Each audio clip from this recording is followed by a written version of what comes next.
Hare Krishna. So ಇವತ್ತಿನ ವಿಷಯ ಮನಸ್ಸು. ಸ್ಥೂಲ ದೇಹ, ಸೂಕ್ಷ್ಮ ದೇಹದ ಬಗ್ಗೆ ಮಾತಾಡಾಯಿತು. ಸೂಕ್ಷ್ಮ ದೇಹದಲ್ಲಿ ನಾವು 3 ಅಂಶಗಳಿವೆ: ಮನಸ್ಸು, ಬುದ್ಧಿ ಮತ್ತು ಅಹಂಕಾರ. ಬುದ್ಧಿ ಮತ್ತು ಅಹಂಕಾರದ ಬಗ್ಗೆ ಸ್ವಲ್ಪ ನಾವು ಹಿಂದಿನ ವಿಡಿಯೋನಲ್ಲಿ ತಿಳ್ಕೊಂಡ್ವಿ. ಇವತ್ತು ಮತ್ತೆ ಇನ್ನೊಂದು 3 ವಿಡಿಯೋಗಳಲ್ಲಿ ಮನಸ್ಸಿನ ಬಗ್ಗೆ ನಾವು ತಿಳ್ಕೊಳ್ಳೋಣ. ಸೂಕ್ಷ್ಮ ದೇಹ ಇವಾಗ ನಮ್ಮ ಬಳಿ 5 ಜ್ಞಾನಾರ್ಜನೆಯ ಇಂದ್ರಿಯಗಳಿವೆ: ಜ್ಞಾನೇಂದ್ರಿಯ ಮತ್ತು 5 ಕರ್ಮೇಂದ್ರಿಯ. ಈ ಒಂದು ಕುದುರೆಗಳಿಂದ ಎಳೆಯಲ್ಪಡುತ್ತಿರೋ ಒಂದು ರಥ, ಒಂದು ರಥವನ್ನು ಕುದುರೆಗಳು ಎಳಿತಾ ಇವೆ. ಆ ಉದಾಹರಣೆಯನ್ನು ತಗೊಂಡ್ರೆ ಇಂದ್ರಿಯಗಳು ಕುದುರೆಗಳಂತೆ ಮತ್ತು ಮನಸ್ಸು ಅದರ ಲಗಾಮಿದ್ದಂತೆ. ಅಂದರೆ ಮನಸ್ಸು ಇಂದ್ರಿಯಗಳನ್ನ ನಿಯಂತ್ರಿಸುತ್ತೆ, ನಿರ್ದೇಶಿಸುತ್ತೆ. ಹಾಗಾಗಿ ಮನಸ್ಸನ್ನ ಮುಖ್ಯ ಇಂದ್ರಿಯ ಅಂತ ಕರೀತಾರೆ.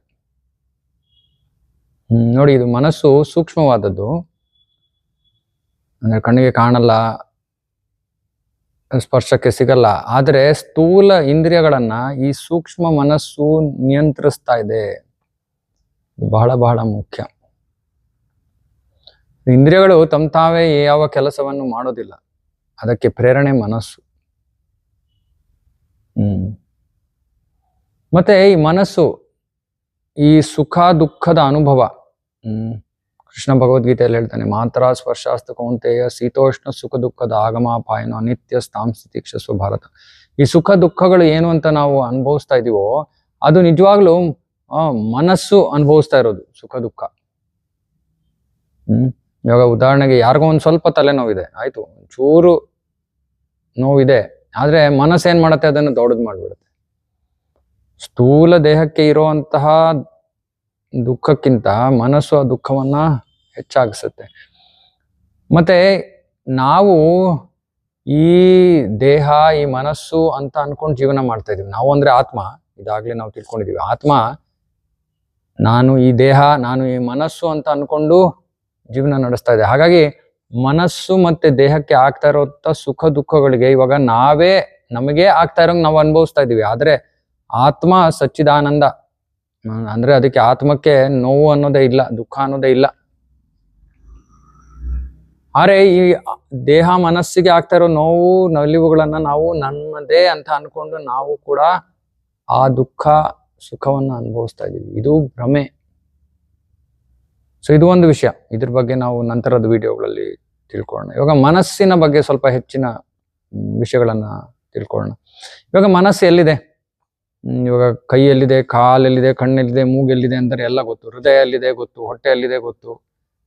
ಮನಸ್ಸೆಲ್ಲಿದೆ? ಸೊ ಶಾಸ್ತ್ರದಲ್ಲಿ ಹೇಳುವಂತ ವಿಷಯವನ್ನ ನಾವು ಸ್ವೀಕಾರ ಮಾಡ್ಬೇಕಾಗತ್ತೆ. ಮನಸ್ಸು ಹೃದಯದ ಪ್ರದೇಶದಲ್ಲಿ ಇದೆ. ಹೃದಯದ ಪ್ರದೇಶ ಅಂದ್ರೆ ಹೃದಯ ಎಲ್ಲಿದೆಯೋ, ನಮ್ಮ ಸ್ಥೂಲ ಹೃದಯ ಬಡಿತಾ ಇದೆಯಲ್ಲ, ಹೃದಯದ ಪ್ರದೇಶದಲ್ಲಿದೆ, ಆ ಏರಿಯಾನಲ್ಲಿದೆ. ಹಾಗಾಗಿ heart is the seat of mind ಅಂತಾರೆ. ಅಂದ್ರೆ ಹೃದಯ ಮನಸ್ಸು ನೆಲೆಸಿರುವಂತಹ ಸ್ಥಾನ. ಅರೆ ಇವಾಗ ಅಲ್ಲಿ ಮನಸ್ಸಿದ್ಯಾ, ನಾನು ನೋಡಕ್ಕಾಗತ್ತಾ? ಇಲ್ಲ, ನೋಡಕ್ಕಾಗಲ್ಲ. ಅದನ್ನ ನಾನು ಮುಟ್ಟಕ್ಕಾಗತ್ತಾ? ಮುಟ್ಟಕ್ಕಾಗಲ್ಲ. ಸೊ ಮನಸ್ಸಿದೆ ಅಂತ ಹೆಂಗ್ ಗೊತ್ತಾಗತ್ತೆ? ಅದರ ಚಟುವಟಿಕೆಗಳಿಂದ ನಮಗೆ ಗೊತ್ತಾಗತ್ತೆ ಮನಸ್ಸಿದೆ ಅಂತ.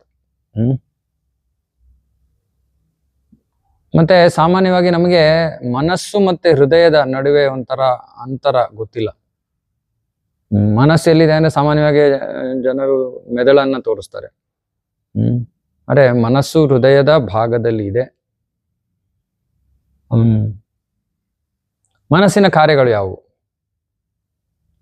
ಮನಸ್ಸು 3 ತರಹದ ಕೆಲಸಗಳನ್ನ ಮಾಡುತ್ತೆ. ದಯವಿಟ್ಟು ಇದನ್ನ ಗಮನ ಇಟ್ಟು ಶ್ರವಣ ಮಾಡಿ. 3 ತರಹದ ಕಾರ್ಯಗಳು.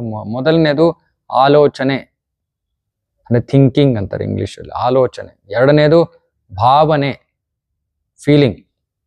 ಮೂರನೇದು ಇಚ್ಛೆ ಅಥವಾ ದೃಢ ಸಂಕಲ್ಪ, ವಿಲ್ಲಿಂಗ್. ಆಲೋಚನೆ, ಭಾವನೆ ಮತ್ತೆ ದೃಢ ಸಂಕಲ್ಪ, ಇವು ಮನಸ್ಸಿನ 3 ಕಾರ್ಯಗಳು. ಸಾಮಾನ್ಯವಾಗಿ ಜನರು ಯೋಚನೆ ಮಾಡೋದು ಆಲೋಚನೆ ಮೆದುಳಿನ ಕೆಲಸ, ಮತ್ತೆ ದೃಢ ಸಂಕಲ್ಪ ಮೆದುಳಿನ ಕೆಲಸ, ಭಾವನೆ ಹೃದಯದ ಕೆಲಸ. ಹೃದಯದ ಬಗ್ಗೆ ನಾವು ಆಗ್ಲೇ ಮಾತಾಡಿದೀವಿ. ಆ, ಹೃದಯ ಒಂದು ಸ್ಥೂಲ ಜಡ ವಸ್ತು, ಮೃತವಾಗಿರುವಂತ ವಸ್ತು. ಇವಾಗ ಉದಾಹರಣೆಗೆ ನಾನಿಲ್ಲಿ ಒಂದು ಚೇರ್ ಮೇಲೆ ಕೂತೀನಿ, ಈ ಕುರ್ಚಿ ಅಥವಾ ಚೇರ್ಗೆ ಏನಾದ್ರು ಭಾವನೆ ಇದೆಯಾ? ಇಲ್ಲ. ಸೊ ಹೃದಯಕ್ಕೆ ಹೇಗೆ ಭಾವನೆ ಇರಕ್ಕಾಗತ್ತೆ? ಹೃದಯವು ಕೂಡ ಅದೇ ಪಂಚಮಹಾಭೂತಗಳಿಂದ ಆಗಿರುವಂತ ವಸ್ತು. ಹಾಗಾಗಿ ಭಾವನೆಗಳು ಹೃದಯದಿಂದ ಅಲ್ಲ, ಹೃದಯದ ಭಾಗದಲ್ಲಿ ನೆಲೆಸಿರೋ ಮನಸ್ಸಿನಿಂದ ಆಗತ್ತೆ. ಸೊ ಮತ್ತೆ ಆಲೋಚನೆ, ಭಾವನೆ, ದೃಢ ಸಂಕಲ್ಪ, ಈ 3 ವಿಷಯಗಳು ಮನಸ್ಸಿನ ಕಾರ್ಯಗಳು. ಇವಾಗ ಸ್ವಲ್ಪ ಈ ಮನಸ್ಸು ಮತ್ತೆ ಹಿಂದಿನ ಜನ್ಮಗಳ ಬಗ್ಗೆ ತಿಳ್ಕೊಳ್ಳೋಣ. ಅದಕ್ಕೆ ಒಂದು ಉದಾಹರಣೆ. ಇವಾಗ ಮನಸ್ಸು ಮತ್ತೆ ಹಿಂದಿನ ಜನ್ಮದ ಬಗ್ಗೆ ಯಾಕೆ ಮಾತಾಡ್ತಾ ಇದೀವಿ? ಯಾಕಂದ್ರೆ ಸಾವು ಅಂದ್ರೆ, ಅದ್ರ ಬಗ್ಗೆ ಆಮೇಲೆ ಹೇಳ್ತೀನಿ ನಾನು. ಸಾವು ಅಂದ್ರೆ ಈ ಆತ್ಮ ಸ್ಥೂಲ ಶರೀರ, ಅಂದ್ರೆ ನಮಗೆ ಕಣ್ಣಿಗೆ ಕಾಣುವಂತದ್ದು ಅಂತಹ ಸ್ಥೂಲ ಶರೀರವನ್ನ ಬಿಟ್ಟು ಇನ್ನೊಂದು ಸ್ಥೂಲ ಶರೀರವನ್ನ ಪ್ರವೇಶ ಮಾಡತ್ತೆ. ಆ ಪ್ರಯಾಣವನ್ನ ಮನಸ್ಸು, ಬುದ್ಧಿ, ಅಹಂಕಾರ ಆತ್ಮವನ್ನ ಕರ್ಕೊಂಡು ಒಂದು ಸ್ಥೂಲ ಶರೀರದಿಂದ ಇನ್ನೊಂದು ಸ್ಥೂಲ ಶರೀರಕ್ಕೆ ಹೋಗುತ್ತೆ. ಸೊ ಇದು ಹಿನ್ನೆಲೆಯಲ್ಲಿ ಇಟ್ಕೊಳ್ಳಿ. ಇವಾಗ ನಾವು ಸಚಿನ್ ತೆಂಡೂಲ್ಕರ್ ಬಗ್ಗೆ ಮಾತಾಡೋಣ. ಬಹಳ ಜನರಿಗೆ ಕ್ರಿಕೆಟ್ ಅಂದ್ರೆ ಬಹಳ ಆಸಕ್ತಿ. ಸಚಿನ್ ತೆಂಡೂಲ್ಕರ್. ಇವಾಗ ಸಚಿನ್ ತೆಂಡೂಲ್ಕರ್ ಅವರ ನೀವು ಜೀವನದ ಇತಿಹಾಸ ಏನಾದ್ರು ನಿಮ್ಗೆ ಗೊತ್ತಿದ್ರೆ, ಚಿಕ್ಕ ವಯಸ್ಸಿನಿಂದ 5 ವರ್ಷದ ಬಾಲಕರಾಗಿದ್ದಾಗಿಂದ ಸಚಿನ್ ತೆಂಡೂಲ್ಕರ್ ಅಸಾಧಾರಣವಾಗಿ ಬ್ಯಾಟಿಂಗ್ ಮಾಡ್ತಾ ಇದ್ರಂತೆ. ಅವ್ರಿಗೆ ತರಬೇತಿ ಕೊಡ್ತಾ ಇದ್ದಿದ್ದಂತಹ ಅವರ ಕೋಚ್, ಅವ್ರಿಗೂ ಕೂಡ ಆಶ್ಚರ್ಯ, ಅತ್ಯಾಶ್ಚರ್ಯ, ಇದು ಹೇಗೆ ಸಾಧ್ಯ? ಇಷ್ಟು ಪುಟ್ಟ ಹುಡುಗ ಎಷ್ಟು ಚೆನ್ನಾಗಿ ಹೇಗೆ ಆಡಕ್ ಸಾಧ್ಯ? ಅಷ್ಟು ಚಿಕ್ಕ ವಯಸ್ಸಿನಲ್ಲಿ ಮಕ್ಕಳು ಸಾಮಾನ್ಯವಾಗಿ ಅಷ್ಟು ಚೆನ್ನಾಗಿ ಆಡೋದು ಅಸಾಧ್ಯ. ಆದ್ರೆ ಸಚಿನ್ ತೆಂಡೂಲ್ಕರ್ ಅವರು ಇದನ್ನ ಹೇಗೆ ಮಾಡಿದ್ರು? ಅವರು ಈ ಜನ್ಮದಲ್ಲಿ ತರಬೇತಿಗೆ ಇನ್ನೂ ಸೇರ್ಕೊಂಡಿದ್ದಾರೆ, ಯಾರು ಅವ್ರಿಗೇನು ಕಲ್ಸಿಲ್ಲ. ಆದ್ರೆ ಆಗ್ಲೇನೆ ಅವ್ರು ಇಷ್ಟು ಚೆನ್ನಾಗಿ ಆಡ್ತಾ ಇರೋದು. ಕಾರಣ ಹಿಂದಿನ ಜನ್ಮದಲ್ಲೇ ಅವ್ರು ಇವೆಲ್ಲವನ್ನ ಕಲ್ತ್ಕೊಂಡಿದ್ರು. ಆಮೇಲೆ ಈ ಜನ್ಮದಲ್ಲಿ ಅದನ್ನು ಮುಂದುವರಿಸ್ತಾ ಇದ್ದಾರೆ. ಇವಾಗ ಮುಂದಿನ ಪ್ರಶ್ನೆ ಬರುತ್ತೆ, ಸರಿ ಹಿಂದಿನ ಜನ್ಮದಲ್ಲಿ ಕಲ್ತ್ಕೊಂಡಿದ್ದು ಇವಾಗ ಹೇಗೆ ಜ್ಞಾಪಕ ಬಂತವ್ರಿಗೆ? ಇದಕ್ಕೆ ಇನ್ನೊಂದು ವಿಷಯ ತಿಳ್ಕೋಬೇಕು. ನಮ್ಮ ಹೃದಯದೊಳಗೆ ಆತ್ಮದ ಜೊತೆ, ಆತ್ಮದ ಪಕ್ಕದಲ್ಲಿ ಪರಮಾತ್ಮ ಇದ್ದಾನೆ. ಪರಮಾತ್ಮ ಯಾರು? ಭಗವಾನ್ ಕೃಷ್ಣನ ಅಂಶ. ಇದ್ರ ಬಗ್ಗೆ ನಾವು ನಂತರದ ವಿಡಿಯೋಗಳಲ್ಲಿ ತಿಳ್ಕೊಳ್ತೀವಿ. ಇವಾಗ ಸದ್ಯಕ್ಕೆ ಪರಮಾತ್ಮ ಅಂದ್ರೆ ಭಗವಂತನ ಅಂಶ ಅಂತ ಇಟ್ಕೊಳ್ಳಿ. ನಮ್ಮ ಹೃದಯದಲ್ಲಿದ್ದಾನೆ, ಆತ್ಮದ ಜೊತೆ. ನಾನು ಆತ್ಮ, ಆತ್ಮದ ಜೊತೆ ಪಕ್ಕದಲ್ಲಿ ಪರಮಾತ್ಮ ಕೂತಿದ್ದಾನೆ. ಅವನು ಮೇಲ್ವಿಚಾರಕ ಮತ್ತೆ ಅನುಮತಿಯನ್ನ ನೀಡೋನು. ಮೇಲ್ವಿಚಾರಕ ಅಂದ್ರೆ ನಾವೇನ್ ಮಾಡ್ತಾ ಇದೀವಿ ಎಲ್ಲ ನೋಡ್ತಾ ಇದ್ದಾನೆ. ಮತ್ತೆ ನಮಗೆ ಏನಾದ್ರು ಲಭ್ಯವಾಗ್ಬೇಕಂದ್ರೆ ಅವನು ತಥಾಸ್ತು ಅನ್ಬೇಕು. ಜೊತೆಗೆ ಈ ಪರಮಾತ್ಮನಿಂದಲೇ ನಮ್ಮ ನೆನಪು, ಮರೆವು, ಜ್ಞಾನ ಬರುತ್ತೆ. 3 ವಿಷಯಗಳು ಬರುತ್ತೆ. ನೆನಪು, ಮರೆವು, ಜ್ಞಾನ ಪರಮಾತ್ಮನಿಂದ ಬರುತ್ತೆ. ಹಾಗಾಗಿ ಈ ಬ್ಯಾಟಿಂಗ್ಗೆ ಏನೇನು ಅದರ ಸಂಪೂರ್ಣ ಜ್ಞಾನ ಏನಿತ್ತು ಅದಾಗಲೇ ಸಚಿನ್ನ ಮನಸ್ಸಿನಲ್ಲಿತ್ತು. ಪರಮಾತ್ಮ ಅದನ್ನ ಜ್ಞಾಪಿಸ್ದ. ಹಾಗಾಗಿ ಅವನಿಗೆ ತಕ್ಷಣ ಜ್ಞಾಪಕ ಬಂತು. ಬಾಲ್ ಬರ್ತಾ ಇದೆ ತಕ್ಷಣ ಅವನಿಗೆ ಸ್ಕ್ವೇರ್ ಕಟ್ ಅಂದ್ರೆ ಹೇಗೆ ಅಂತ ಗೊತ್ತಾಯ್ತು. ಯಾಕೆ? ಮುಂಚೆನೆ ಆಡಿದ್ದ ಅವನು ಎಷ್ಟೋ ವರ್ಷಗಳು, ಎಷ್ಟೋ ಸಮಯ. ಸಾಮಾನ್ಯವಾಗಿ ನಾವು ಅನ್ಕೋತೀವಿ, ಸರಿ ಯಾರೋ ಮೃತರಾಗೋದ್ರು ಅಂದ್ರೆ ಅವರ ನೆನಪುಗಳೆಲ್ಲ ಕಳೆದೋಗ್ಬಿಡ ಮರ್ತ್ಬಿಡ್ತಾರಲ್ವ ಎಲ್ಲ. ಇಲ್ಲ, ಸಾವಿನ ಸಮಯದಲ್ಲಿ ಆತ್ಮ ಹೇಳ್ದಂಗೆ ಸ್ಥೂಲ ದೇಹವನ್ನು ಬಿಡುತ್ತೆ, ಮತ್ತೆ ಸೂಕ್ಷ್ಮ ದೇಹ ಅಂದ್ರೆ ಮನಸ್ಸು, ಬುದ್ಧಿ, ಅಹಂಕಾರ ಆತ್ಮವನ್ನ ಮತ್ತೊಂದು ಸ್ಥೂಲ ದೇಹಕ್ಕೆ ಕರ್ಕೊಂಡು ಹೋಗುತ್ತೆ. ಅಂದ್ರೆ ಏನರ್ಥ?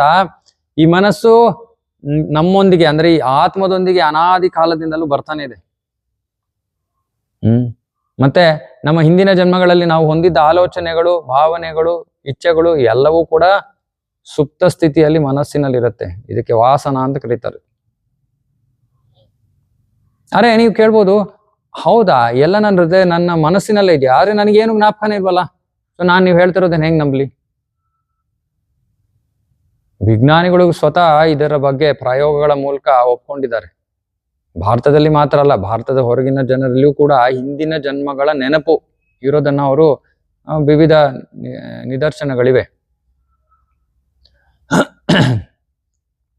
ಹಾಗಾದ್ರೆ ನೀವು ಪ್ರಶ್ನೆ ಮಾಡ್ಬೋದು, ಸರಿ ಸೂಕ್ಷ್ಮ ದೇಹ ಇದೆ, ಸರಿ ಮನಸ್ಸಿದೆ, ಮನಸ್ಸಿನಲ್ಲೆಲ್ಲ ಹಿಂದಿನ ಜನ್ಮಗಳ ವಿಷಯಗಳು ಇವೆ, ಮತ್ತೆ ನಮಗೆ ನೆನಪು ಯಾಕೆ ಬರ್ತಾ ಇಲ್ಲ?